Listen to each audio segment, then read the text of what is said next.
Hello everyone and welcome back to this channel, and in this video we are going to work on our seller dashboard. So right now this is currently empty and we are going to basically show the statistics of their store, the product, their total sales and orders. So yeah, in this video we are going to do all these things. So let's get started. So right now this is committed out. I'm going to uncomment this and this as well. So first component we are going to make is seller dashboard guard. Basically, we are going to make a wrapper where we are going to check if the user is registered as a seller or not. If not, we are going to send them to the setup page. And if the seller is already have a store, then we are going to uh, redirect to the dashboard. Okay. So now let's go here and in the component, we are going to make a folder named seller. And inside that, we are going to add seller dashboard guard.tsx. Okay, and then this is the code that we are going to use. So basically what we are doing here, we are going to get the token from our local storage, fetch the seller, and if we do not find any token, then we are going to first redirect the user to the sign in page. And if we have the token, then we are going to fetch the seller profile. If we do not have the seller, then we are going to redirect the user to the setup page. Okay, so this is all that we are doing here, and in the JSX part we are just showing the loading icon. Okay, so this is the seller dashboard guard, and now if we go here and let's write guard, and from here we are going to remove this. So now there is no problem.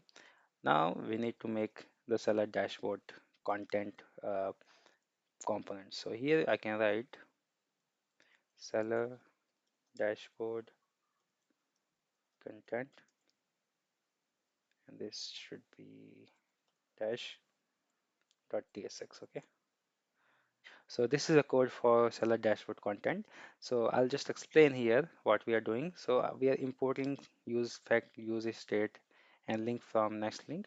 Then we are importing some icons here and some components from ShadCN, and we need to install badge from ShadCN. So I can write npx ShadCN uh, add at the rate latest add badge. Okay, and after that we are going to make this function in our lib/seller uh, file. So basically here we are going to fetch the seller dashboard data, and after that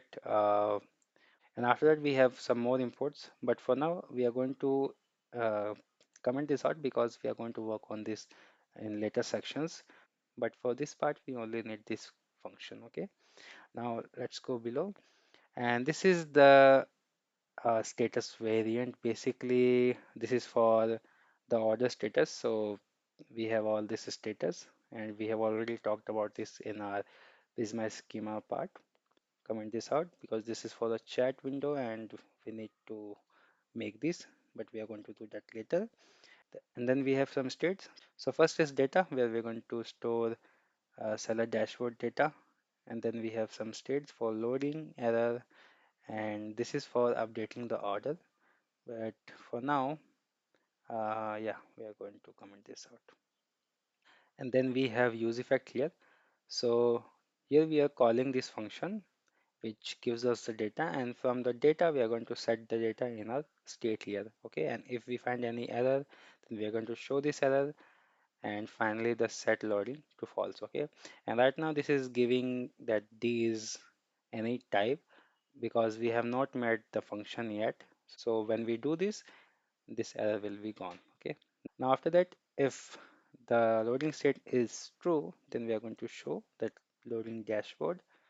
And if we have any kind of error or if we don't have the data, then we are going to show this. Now after that, from the data, we are going to uh, get the seller, stats, recent orders, product details. Okay. And after that, we are going to get store initials from the store name, like first two characters. So we can do that like this. Okay. We have array of objects. So basically we are going to loop over this and show the stats of the store. So first we have total revenue, where we are going to show the total revenue from the states. And same we have orders, products, customers. So all these states will be coming from our backend. Now here after that we have our JSX part. So first we have header in which we are saying this is the seller dashboard. Then we have search bar. Right now this is not functional as I had to make this tutorial a little bit smaller. So I'm just going to leave this as it is, but you guys can make this functional. It's very simple. You just need to add one more API out and then this will be good. So you guys can also implement AI search here like we are going to do in the later stages where any user can search product based on the natural language. So you guys can just copy that search bar over here and do the same for orders and customers as well. That the process will be similar, but just for keeping this whole tutorial simple, I am going to leave this out, okay? And then we have notifications, but right now this is also not functional as this is out of scope of this project, okay? And then we have profile icon here. So for the profile icon, we are just using first two characters of the store name and we are using drop down here. So on clicking the profile, we are going to show these options. So first is update store with AI. For now, we are going to comment this out because we are going to implement that later. Then we have profile settings, account profile and logout. Okay, so these options we are going to show to the user. And then we have our dashboard. So here we are showing the seller store name. Then we are showing the stats. So we are looping over the array of object that we created above and then looping over here and showing it in a card. Okay. Then we have recent orders that we are showing over here. Here we have recent orders. So this data we are getting from the backend and then we're just mapping over that and showing the customer name and the order ID and then order amount. Okay.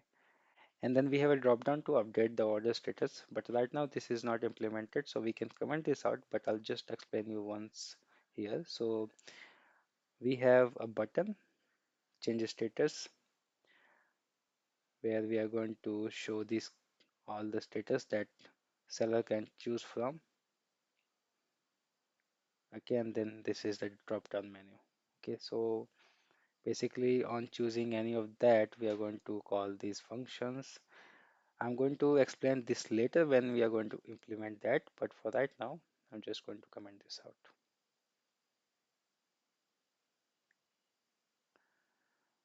And then we have some quick actions where we have add product, view dashboard, storefront. Okay, this one is not implemented yet. We are going to do this in coming parts. Okay, and then after that we have your products. Basically we are showing all the products that we have in our store.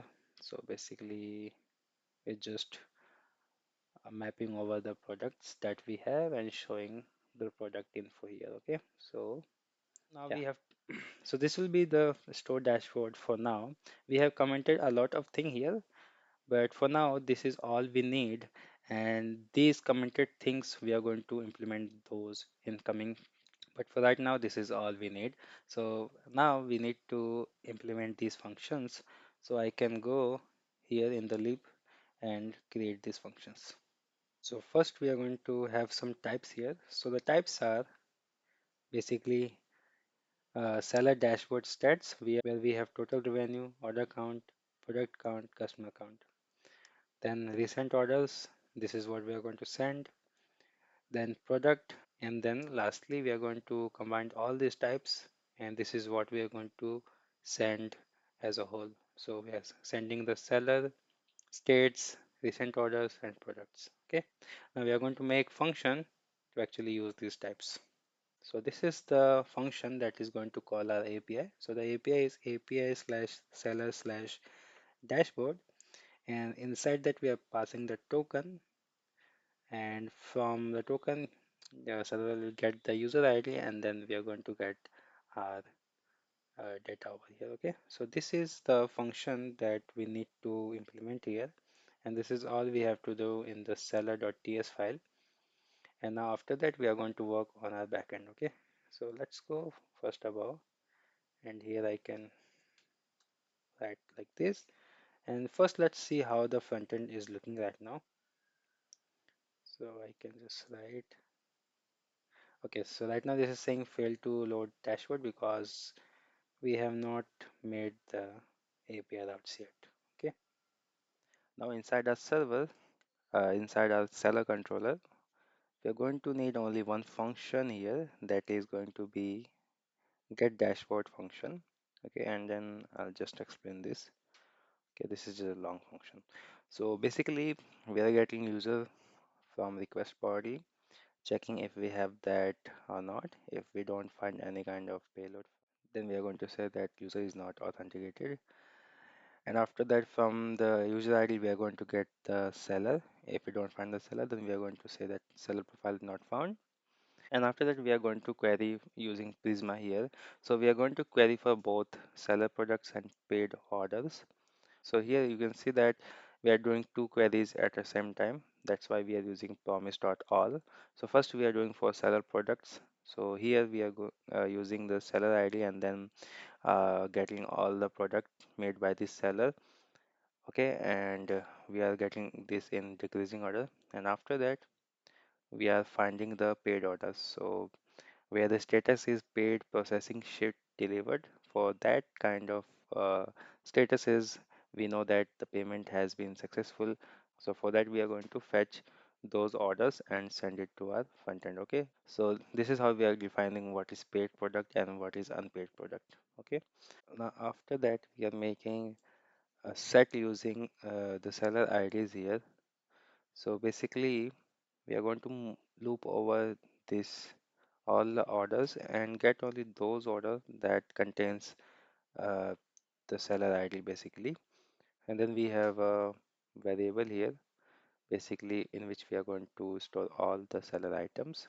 Okay, so here we are looping over the orders, paid orders basically, and inside of that we are going to see if that particular order has this seller ID or not. Okay, the seller's product ID or not. If that is there, then we are going to store that inside this.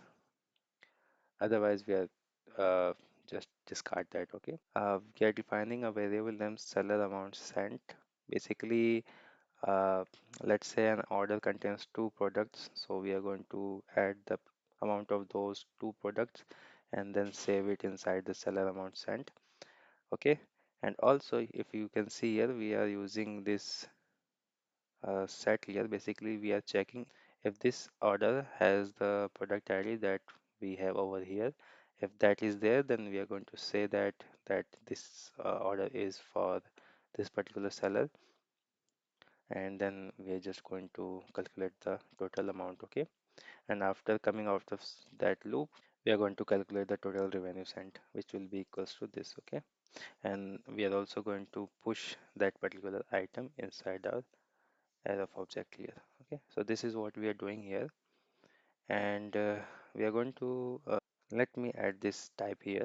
Okay, so I can add this over here. So basically order item row contains product ID, title, quantity and price. Okay, and after we are getting recent orders where we are going to show only 10 recent orders. So in this particular object we can have more than 10 orders basically, but we are going to get only the last 10 here. And then we have unique customers. So this is just to show the seller that how many unique customers have visited their site. And lastly we have product. So here we are looping over, mapping over this seller product, because in the image URL this can be null, but we don't want that in our front end. So basically if this is null, then we are going to say undefined there. Okay, so we don't have to basically handle the null on our front end. Lastly, we are going to send the response seller, states, recent orders and the products. Okay, and in the stats we are passing the unique customers here. So this will be all for this function. And now let's make the routes here. So let's go to the seller route, and here I can add this route. Okay, so this is the only route that we are going to add here, and now let's save. and everything should be working because this particular art is already there in the app.ts file. So let's refresh the page, and as you can see right now there is nothing. Okay, so now after this, the next step would be to work on this profile and setting.